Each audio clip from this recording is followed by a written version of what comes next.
अब इस आइलैंड में गर्मी बहुत होती है और एमा फुल पैंट नहीं पहन सकती और वो पैंट ही पहनकर भी नहीं रह सकती, तो वो अपनी फुल पैंट को काट के शॉर्ट कर लेती है। इसके बाद एमा देखती है कि डीन उस झोपड़ी में आकर सो रहा है, तो वो भी उसके पास आकर सो जाती है। तभी अचानक डीन एमा की तरफ मुड़ता है और उस पर हाथ रख देता है, पर एमा को ये अच्छा लगता है और वो कुछ नहीं कहती।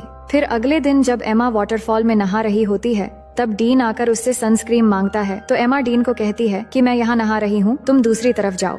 तो डीन कहता है कि तुम ही ने तो मुझे यहाँ पहरेदारी करने के लिए कहा है। ये सुन के एमा कहती है कि इस आइलैंड में कोई और भी है, इसलिए मैंने कहा। थोड़ी देर के बाद रात होने वाली है और एमा डीन को बता रही होती है कि वो अपने परिवार को बहुत याद कर रही है। तभी डीन को वहाँ पर किसी इंसान की खोपड़ी मिलती है, तो एमा उसे देखकर बहुत डर जाती है और कहती है कि ये भी हमारी तरह शायद यहाँ फंस गया होगा और इसकी ये हालत हो गई और अब हमारी हालत भी शायद इसी के जैसा हो जाएगा। पर डीन उसे कहता है कि ये शायद कोई मछुआरा या फिर कोई स्मगलर होगा जो यहाँ आकर मर गया था, लेकिन हमारे पीछे हमारे पेरेंट्स हैं और हम यहाँ अकेले नहीं हैं। और उसे विश्वास दिलाता है कि अगर हम एक दूसरे के साथ ऐसे ही देते रहेंगे तो हम यहाँ कभी नहीं मरेंगे और एक दिन हम जरूर घर वापस जाएंगे। और ये कहने के बाद वो एमा को किस करने लगता है। एमा पहली बार किसी को किस कर रही थी और उसे अच्छा भी लग रहा था और अब रात भी हो गई थी। फिर क्या होना था, डीन सारी हदें तोड़ देता है और आइलैंड में एक तूफान आता है और इस तूफान को एमा पहली बार एंजॉय करके बहुत खुश थी। फिर सुबह होने के बाद एमा जागकर देखती है कि डीन यहाँ नहीं है, तो वो डीन को पुकारने लगती है, पर वो उसे नहीं मिल रहा था। तो एमा बहुत घबरा जाती है और उसे ढूंढने के लिए जंगल में चली जाती है और थोड़ी दूर आगे जाकर वो देखती है कि डीन एक गड्ढा खोद रहा है। तो एमा को समझ नहीं आ रहा था कि डीन ये क्यों कर रहा है। तभी अचानक एमा गिर जाती है और उसे घुटने पर चोट लग जाती है, जिसके बाद डीन तुरंत उसकी चोट को ठीक करने लगता है और उसे कहता है कि तुम्हें कुछ नहीं होगा। फिर वो दोनों वाटरफॉल में नहाने लगते हैं और यहाँ डीन एमा को बताता है कि उसकी माँ एक कार एक्सीडेंट में मर गई थी और एमा उसकी बातों को अच्छे से सुनने लगती है। फिर थोड़ी देर बाद वहाँ बारिश होने लगती है और डीन उसमें मस्ती करने लगता है और एमा उसे देखकर खुश हो रही होती है, जिसके बाद दोनों बारिश में डांस करने लगते हैं और डीन एमा की बालों में एक फूल लगा देता है। अब एमा डीन से कहती है कि मुझे फिर से तूफान के मजे लेने हैं। फिर डीन एक बार फिर से तूफान लाने की तैयारी शुरू कर देता है। वहीं अब न्यूज में बताया जाता है कि एमा और डीन के लापता होने की 1 महीना गुजर चुका है और पुलिस को लगता है वो अब जिंदा नहीं रहे, इसलिए पुलिस ने उन्हें ऑफिशियली ढूंढना बंद कर दिया है। पर एमा के दोस्त को अभी भी लग रहा है कि एमा और डीन अभी भी जिंदा है और बारबरा को भी वैसा ही लगता है और वो जैक के साथ हेलीकॉप्टर लेके अपनी बेटी एमा को ढूंढने फिर से चली जाती है और उन दोनों को अच्छे से ढूंढने के लिए सबको पर्ची बांट रहे होते हैं, जिन पे एमा और डीन के बारे में जानकारी दी हुई थी। ये सब कुछ करने के बाद जैक बारबरा से कहता है कि उन्होंने सब करके देख लिया, पर फिर भी एमा और डीन नहीं मिल रहे हैं। अब शायद घर वापस लौट जाना चाहिए।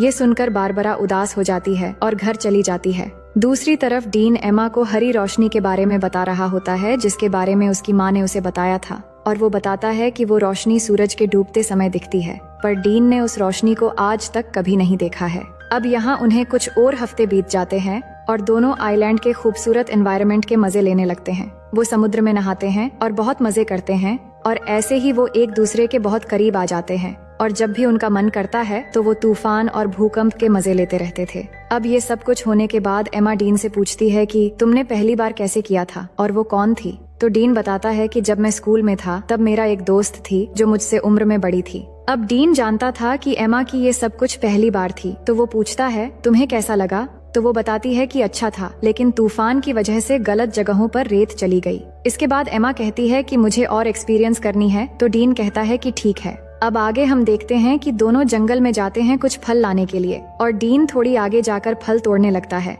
तभी अचानक उन्हें एक प्लेन की आवाज सुनाई देती है, तो दोनों खुली जगह की तरफ भागने लगते हैं और डीन जल्दी से आकर उस प्लेन को सिग्नल देने के लिए एमा की बैग में फ्लेयर गन ढूंढने लगता है, पर उसे वो नहीं मिलती। लेकिन तब तक वो प्लेन उनसे बहुत दूर चली जाती है। फिर एमा फिर से उस फ्लेयर गन को ढूंढने लगती है, पर उसे भी नहीं मिलती। तो एमा को लगता है कि उस आइलैंड पर कोई और भी है जो उनके चीजें चुरा रहा है। फिर आगे हम देखते हैं कि कुछ दिन और बीत गए हैं, पर उनके ऊपर से अब तक सिर्फ एक ही प्लेन गुजरा है और कोई भी उन्हें बचाने नहीं आया है। दोनों झोपड़ी में बैठ के बात करने लगते हैं कि उन्हें अब घर वापस जाने की उम्मीद छोड़ देनी चाहिए और यहाँ जंगल में पूरी तरह एक दूसरे के साथ बिताने का फैसला कर लेना चाहिए। तभी अचानक डीन को किसी जानवर की आवाज आती है, तो डीन जंगल में जाता है उस जानवर को ढूंढने के लिए। तो एमा को डीन की चिंता होने लगती है, तो वो भी उसके पीछे चली जाती है। और वही डीन जैसे ही थोड़ा आगे जाकर देखता है तो वहाँ एक ब्लैक पैंथर होता है, जिसे देखते ही वो भागने लगता है। और भागते भागते काफी दूर जाने के बाद वो अचानक जमीन पे गिर जाता है।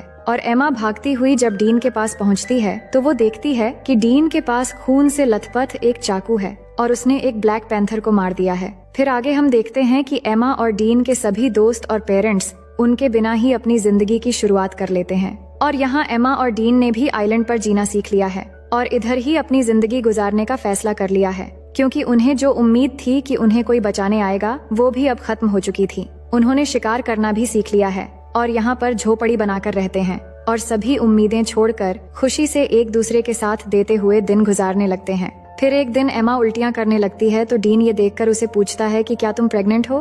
तो एमा कहती है कि नहीं, उल्टियाँ बस ऐसे ही हो गई हैं। इसके बाद एमा अच्छा महसूस करने के लिए डीन के साथ लेट जाती है, पर जब वो दोनों बात कर रहे होते हैं तभी एमा की खोई हुई चीजें ऊपर से गिरने लगती है। और जब वो दोनों ऊपर देखते हैं तो वहाँ पेड़ पर एक बंदर होता है जो उनके सामान फेंक रहा होता है। और वो देखते हैं कि बंदर के हाथ में वो फ्लेयर गन भी है जो डीन को उस दिन नहीं मिला था। तो उस बंदर को एमा एक केला दिखाती है तो वो गन नीचे फेंक देता है, जिसके बाद उन्हें ऊपर से एक हेलीकॉप्टर की आवाज आती है तो वो भागते हुए खुली जगह पर आते हैं और एमा गन लोड करके फायर करती है तो वो हेलीकॉप्टर वाले उन्हें देख लेते हैं, जिसके बाद वहाँ से उन्हें रेस्क्यू कर लिया जाता है। और अब फाइनली दोनों 3 महीने के बाद वापस आ जाते हैं और एयरपोर्ट पे एमा और डीन के दोस्त और पेरेंट्स उनसे मिलकर बहुत खुश हो जाते हैं, जिसके बाद दोनों के पेरेंट्स उन्हें अपने अपने घर लेकर चले जाते हैं। अब घर आने के बाद डीन उसी रात को एमा से मिलने जाता है और वो बात करते हैं कि घर वापस आकर कितना अजीब लग रहा है। और यहाँ डीन एमा को किस करने वाला होता है, पर एमा नहीं करती और कहती है कि हर 10 मिनट में उसके पेरेंट्स उससे मिलने आ रहे हैं, अब शायद तुम्हें यहाँ से चले जाना चाहिए। और कहती हैं कि हमारे आने की खुशी में मेरे पेरेंट्स ने एक पार्टी रखी है तो तुम्हें भी आना है। फिर अगले दिन पार्टी पे सब जमा होते हैं और एमा के पेरेंट्स सबको कुछ कहने लगते हैं उनके बच्चों के वापस आने पे। इसके बाद स्टेसी डीन से पूछती है कि तुम सबके साथ क्यों नहीं हो?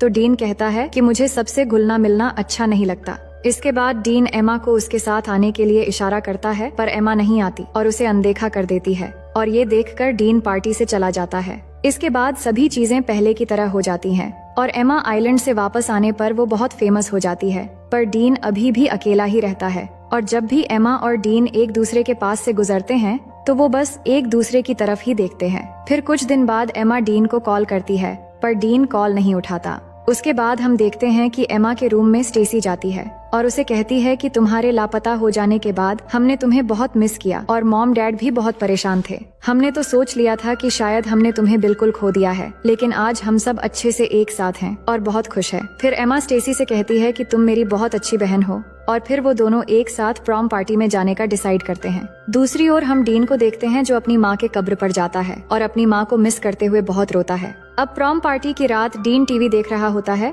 तो उसके पिता उसे पूछते हैं कि क्या पार्टी में तुम मेरे कोट पहनकर जाना चाहोगे? दूसरी तरफ एमा पार्टी में अपनी बहन के साथ पहुंच गई थी, जिसके बाद लिजी उसके पास आती है और एमा को एक सरप्राइज देने के लिए आगे ले जाने लगती है। और तभी एमा देखती है कि बाहर बारिश में डीन कोट पहन के खड़ा है और एमा का इंतजार कर रहा है।